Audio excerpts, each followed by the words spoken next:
warahmatullahi wabarakatuh.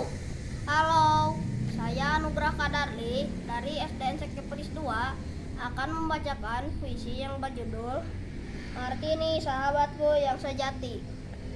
Puisi ini saya ambil dari buku yang berjudul Martini Sahabatku yang Sejati. Penulis dari buku ini adalah Dian Pratiwi dan penerbitnya adalah PT Citra Prima Budaya. Selamat menyaksikan.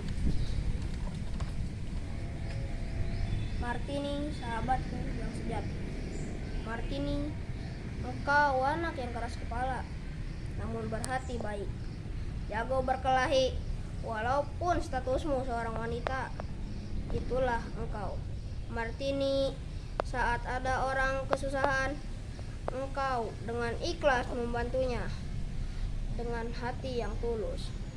Martini, tetaplah jadi orang yang baik. Tetaplah berhati tulus dan bersifat jujur hingga engkau dewasa, wahai Martini. Demikian puisi yang saya baca. Hikmah yang bisa kita dapat dari puisi dan buku ini adalah jangan cepat marah, tetap bersifat baik, dan selalu menolong siapapun dengan ikhlas. Terima kasih. Wassalamualaikum warahmatullahi wabarakatuh.